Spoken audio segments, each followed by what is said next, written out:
नमस्कार दोस्तों, एक बार फिर मैं आप सबका आपके अपने YouTube चैनल पर स्वागत करता हूं।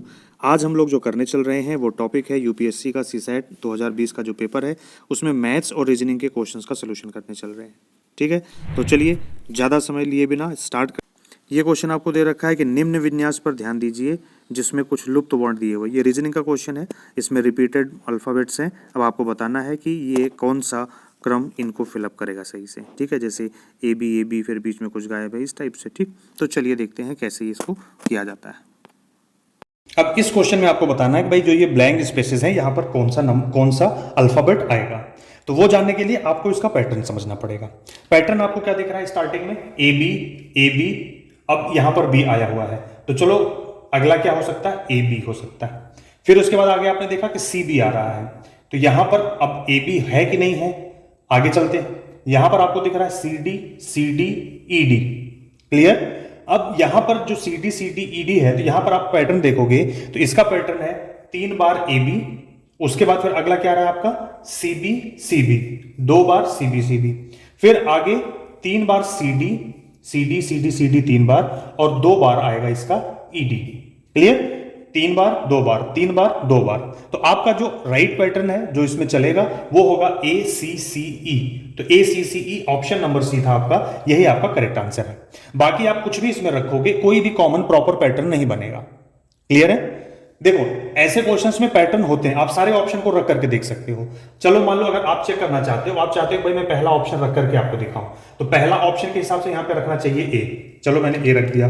फिर अगला यहां पे क्या होना चाहिए? बी होना चाहिए। फिर क्या होना चाहिए? सी होना चाहिए। और फिर क्या होना चाहिए? डी होना चाहिए। तो यहां पे क्या बना? ए बी यहां तक ठीक है। फिर क्या हुआ? बी सी बी, फिर हुआ C D E D D. अब ये तो कोई ऑप्शन हुआ नहीं, ये कोई प्रॉपर पैटर्न हुआ नहीं जिस पैटर्न पे चल रहा है। उसी तरीके से अगर आप इसको रख करके चेक करोगे, इसको रख करके चेक करोगे, तो कॉमन पैटर्न नहीं बनेगा। प्रॉपर पैटर्न जो बन रहा है A B then C B, फिर उसके बाद C D then E D. Clear है? तो इसका राइट आंसर आपका ऑप्शन नंबर सी हो। ये क्वेश्चन आपको दिया है, माना कि A3 BC एंड DE2F 4 अंकों की संख्याएं हैं जहां प्रत्येक वर्ण 3 से बड़े भिन्न अंक को दर्शाता है। यदि संख्याओं का योगफल 15,902 है तो A और D के मानों के बीच अंतर क्या है, ये आपको बताना है। Let A3BC and DE2F be 4-digit numbers which were each later represents a different digit greater than 3. If the sum of the numbers is 15,902, then what is the difference between the values of A and D? Let's see the solution. इस question में आपसे ये कहा गया है कि ये दोनों नंबर हैं, इन दोनों नंबरों का योगफल आ रहा है 15902। जो अल्फाबेट यूज हुए A B C D E and F, इन सब की वैल्यू 3 से ज्यादा हो सकती, 3 से कम, 3 या 3 से कम नहीं हो सकती, 3 से ज्यादा ही होगी। ठीक है, मतलब इनकी जो वैल्यू है वो 4 से लेकर के 9 के बीच में कोई भी अंक हो सकता है जो इस कंडीशन को सेटिस्फाई करे। तो अब जब आप जोड़ते हो तो किधर से जोड़ते हो? लास्ट नंबर से जोड़ते हो। सी और एफ दो ऐसे नंबर्स हैं जिनको जोड़ने के बाद 2 आएगा। तो 3 से बड़ी ऐसी कौन सी 2 संख्याएं हैं जिनको जोड़ने पर इकाई का अंक 2 आता है? तो आपके पास पहला ऑप्शन आता है 8 और 4 का, कि 8 और 4 अगर आप जोड़ोगे तो 12 आएगा, जिसमें लास्ट डिजिट 2 आ रहा है। अगला आता है 7 और 5 का, जिसमें आप इनको ऐड करोगे तो रिजल्ट क्या आएगा? 12 आएगा। अगला ऑप्शन क्या आता है? 6 और 6 का, जिसमें आप ऐड करोगे तो रिजल्ट आएगा 12। क्लियर है? और भी कोई ऐसी संख्या है जिसको जोड़ने पे 12 आएगा? ठीक है, तो देखो ये क्वेश्चन जो है ये थोड़ा सा टाइम टेकिंग है। एक तरीके से मैं बोलूं कि ये थोड़ा सा इसका लेवल थोड़ा सा हाई है। ऐसे में अब आपके पास ये सिर्फ 3 ऑप्शन हुए। अगर आपके मन में 9 एंड 3 आ रहा है कि 9 3 12 होता है, तो आप ये देख लो कि इनकी वैल्यू 3 से ज्यादा होनी चाहिए, इसलिए 3 होगा नहीं, तो 9 और 3 ऑप्शन नहीं होगा। ठीक है, चलो अब यहां पर देखो ऑप्शंस हैं 1 2 3 4। आपको डिफरेंस बताना ए और डी का, इसके लिए आपको ए और डी की वैल्यू पता होनी चाहिए। ठीक, अब हम क्या कर सकते हैं कि इन तीनों पेयर्स में एक एक पेयर को लेकर के यहां पर एडजस्ट करना स्टार्ट करेंगे और फिर देखेंगे कि इनकी वैल्यू क्या हो सकती है। हम पहला पेयर लेके चल रहे हैं 8 और 4। अगर सेटिस्फाई हुआ तो ठीक है, अदरवाइज फिर 7 5 और फिर 6 6 चेक करेंगे। क्लियर? तो 8 और 4 ले रहे हैं। 8 और 4 का मतलब ये हो गया कि हमारे पास 2 वैल्यूज हैं, सी और एफ। मान लो अगर सी को मैंने 8 ले लिया और एफ को मैंने क्या ले लिया? 4, तो 8 और 4 वैल्यू मिल गई हमारे पास। 8 और 4 12, 12 की वैल्यू 2 हो गई। ठीक है, हाथ लग गया 1, नीचे क्या है 2, तो 2 और 1 मिला के कितना हुआ 3। यहां 0 तब आएगा जब b की वैल्यू 7 होगी, तो यहां से b की वैल्यू आ गई 7। अगर b की वैल्यू 7 हो गई तो 7 2 9, एक हासिल इधर से मिला था 10, 10 की वैल्यू 0, हाथ लग गया 1। अब 3 और 1 मिला के हो गया 4। ऐसे में 4 में क्या जोड़ने पर 9 आएगा 5, तो e की वैल्यू आपको क्या मिल जाएगी 5 मिल जाएगी। ठीक है, ये 9 हो गया। अब बात आती है a प्लस डी आना चाहिए 15, तो a प्लस डी 15 कब आएगा? तो अब आपके पास क्या बचा a और d, जिनका सम क्या आना चाहिए 15। तो ऐसी कौन सी दो संख्या जिनका योगफल 15 आएगा? तो एक तो आपका आता है 9 और 6, 15 हो जाएगा। दूसरा आपका हो जाएगा 8 और 7, इसको ऐड करोगे तो वैल्यू क्या आ जाएगी 15। लेकिन यहां पर ऑलरेडी 8 और 7 ये अंक यूज हो चुके हैं, तो इसलिए ये नहीं हो सकते, रिपीटिशन नहीं है। तो यहां पर क्या बचेगा, सिर्फ 9 और 6 ही ऐसे ऑप्शन है जो रिपीट नहीं हुए और इसके ऑप्शन हो सकते हैं। तो 9 और 6, अगर a और d की वैल्यू 9 एंड 6 है तो इन दोनों का जो डिफरेंस है, दोनों का अंतर है, वो आपका आंसर क्या आ जाएगा 3। और ऐसे में आपका राइट आंसर आपका क्या हो जाएगा option C, that is 3। Clear, ये हुआ इसका सही आंसर। अब आप कह रहे हैं कि भाई चलो हमने इसको क्या लेके स्टार्ट किया था, 8 और 4 लेके स्टार्ट किया था, आप इसको 7 और 5 लेके करना चाह रहे हैं। वैसे सेटिस्फाइड ये हो चुका, आंसर 3 है, लेकिन 7 और 5 से करना चाह रहे हैं, तो चलो 7 और 5 से करके दिखाते हैं। ठीक है, अगर मैं इसको 7 और 5 लेके चल रहा हूं तो ये 7 5 12 का 2, हाथ लग गया 1, 2 1 3। अब 3 में क्या जोड़ेंगे 10 आ जाए, तो 3 में क्या जोड़ना पड़ेगा 7 जोड़ना पड़ेगा, जो कि 10 आएगा। तो b की वैल्यू भी क्या लेनी पड़ेगी 7, और ये रिपीट हो रहा है। ठीक है, तो इस वजह से 7 और 5 आपके ऑप्शन हो ही नहीं सकते। तो राइट आंसर क्या होगा कि C और F की वैल्यू 8 और 4 हो जाएगी, और इसके हिसाब से A और D की वैल्यू 9 एंड 6 आएगी, इनका डिफरेंस 3 आएगा। ऑप्शन सी आपका राइट आंसर होगा। क्लियर है? ये क्वेश्चन है कि माना कि दो धातु के घनों P और Q में क्रमशः XY आयतन है, MN द्रव्यमान है, Q की प्रत्येक भुजा P की दोगुनी है, Q का द्रव्यमान P का दोगुना है। माना कि U is equal to m/x and V is equal to n/y है, तो इनमें से कौन सा सही होगा? Let XY be the volumes, MN be the masses of two metallic cubes P and Q respectively. Each side of Q is 2 times that of P and mass of Q is 2 times that of P.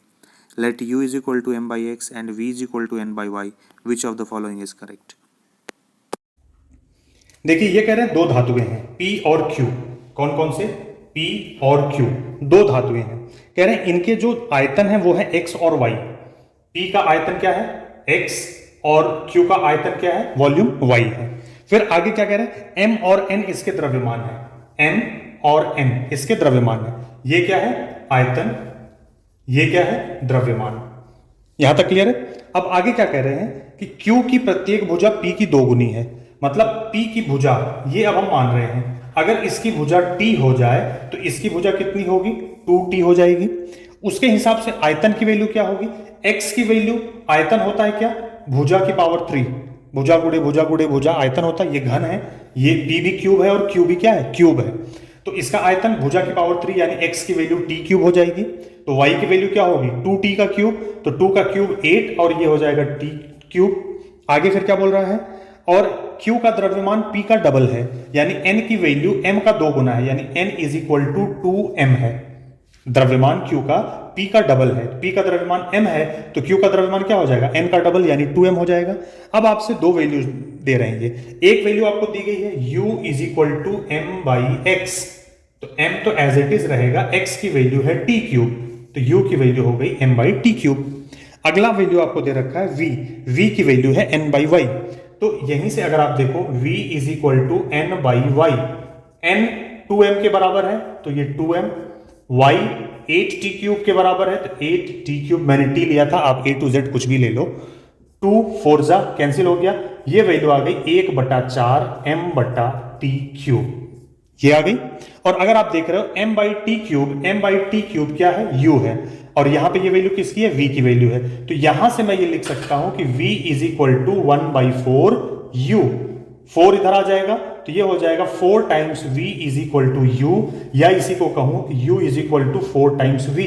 ये आपका answer हो गया, ये आपका option number A था, तो यही आपका राइट आंसर हो गया। क्लियर है, समझ में आ गया क्वेश्चन।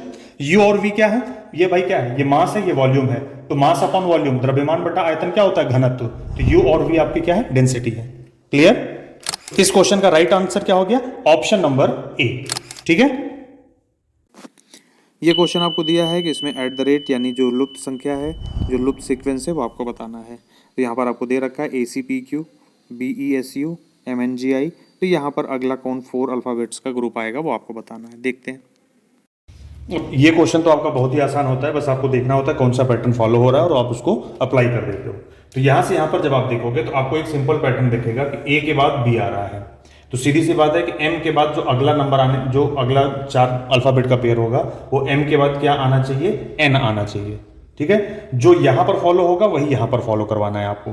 फिर C के बाद D नहीं है, E है। C के बाद क्या है? बीच में D, एक अल्फाबेट का गैप देकर के E आ रहा है। तो N के बाद 1 अल्फाबेट गैप देकर के आप आगे जाओ। तो N के बाद O को अगर आप छोड़ दो तो अगला अल्फाबेट क्या आ जाता है? P आ जाता है। क्लियर? अब उसके बाद आप P से स्टार्ट करते हो, तो P से S आप जाते हो, बीच में आपने गैप किया Q और R को, 2 का गैप दिया, Q और R आपने गैप दिया, S आ गया। तो G के बाद फिर आप 2 को गैप दो और अगला नंबर आपको, अगला अल्फाबेट आ जाएगा। तो G के बाद HI छोड़ दो, क्या मिलेगा? J आपको मिल जाएगा। फिर अब Q के बाद आप आते हो U पर, तो क्या होता है? Q के बाद R S T, 3 छोड़ने के बाद चौथा नंबर आ गया U। ठीक है, R S T आप छोड़कर कहां पहुंच गए? U पर। तो ऐसे ही I के बाद आप 3 अल्फाबेट छोड़ दो, कौन कौन सा? J K L आप छोड़ दो, तो अगला नंबर आ जाएगा M। तो आपका आंसर हो गया NPJM। ये आपका ऑप्शन नंबर डी है, तो NPJM इसका राइट आंसर हो गया। क्लियर है? ये आसान है, बस जरा सा पैटर्न देखोगे इमीडिएटली आपको दिख जाएगा। ये क्वेश्चन आपको दिया हुआ है, ईयर दिया हुआ है, बर्थ रेट दिया हुआ है, डेथ रेट आपको दिया हुआ है। ठीक है, year, birth rate and death rate. आपको बताना है किस समयावधि में प्राकृतिक विकास दर अधिकतम थी। For which period was the natural growth rate maximum. तो चलो इसको कैलकुलेट करते हैं। अब जब भी ऐसे क्वेश्चन आपके पास आते हैं तो आपको क्या करना है कि ये जो 4 ऑप्शन दिए गए हैं इन्हीं की वैल्यू कैलकुलेट कर लो। पूरे आंकड़े को एनालाइज करने से बेटर है कि सिर्फ इन्हीं 4 ऑप्शंस को कैलकुलेट कर लो। आपको बर्थ रेट, जन्म दर दे रखा है इन चारों की, और ये डेथ रेट यानी मृत्यु दर दे रखा है। आपको दोनों का अंतर बताना था कि ये अंतर सबसे ज्यादा कब है, किस ऑप्शन के अकॉर्डिंग। तो हमने क्या किया, 1911, 1921, 48.1 और 35.5, दोनों का डिफरेंस निकालो। तो यहाँ पे 11 में से 5 गया 6, बचेगा 7 में से 5 गया 2, 4 में से 3 गया 1, 12.6।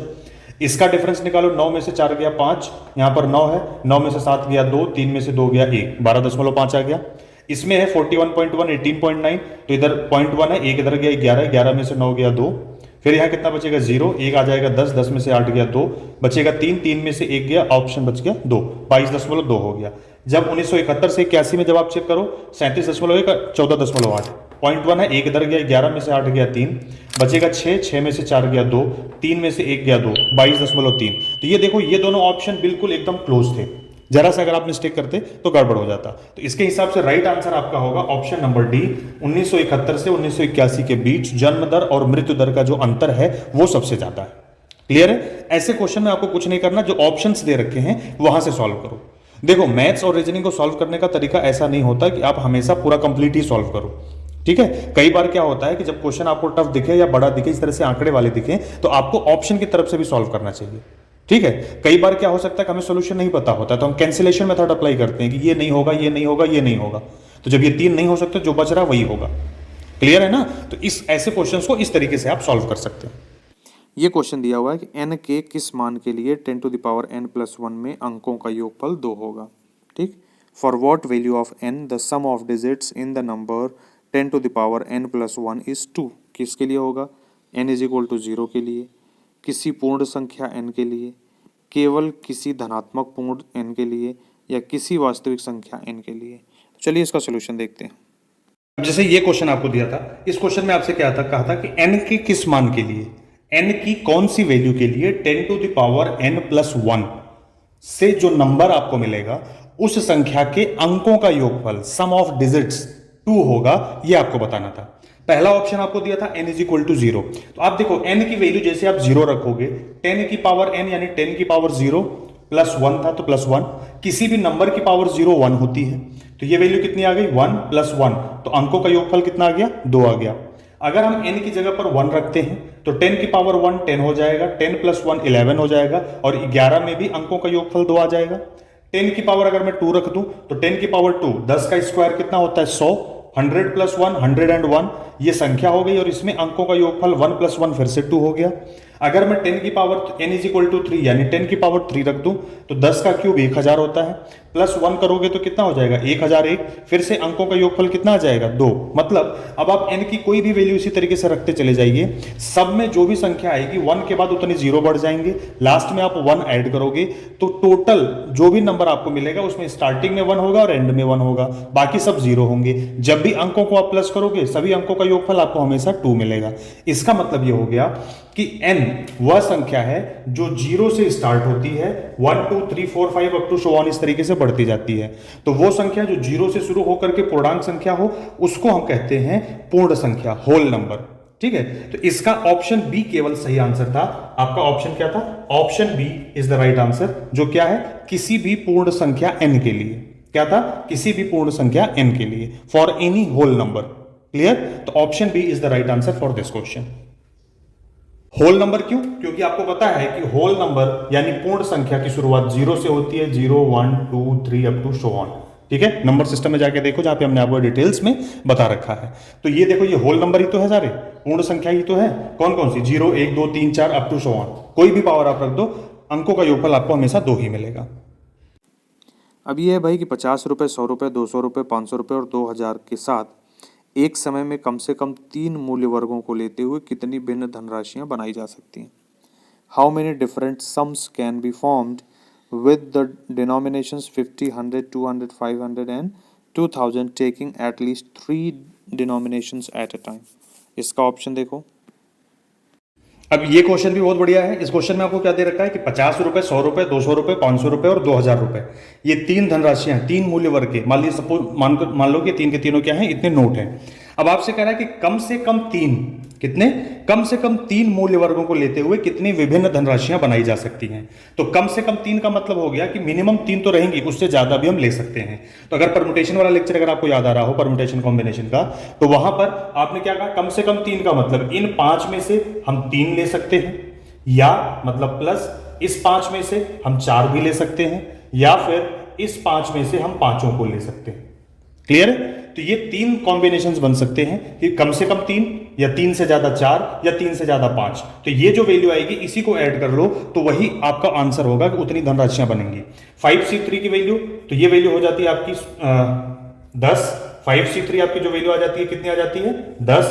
5C4 की वैल्यू आ जाती है 5। 5C5 की वैल्यू आ जाती है 1। जब आप इनको ऐड करोगे टोटल आंसर आपका आ जाता है 16। तो आपका ऑप्शन नंबर ए 16 है, वो आपका करेक्ट आंसर है।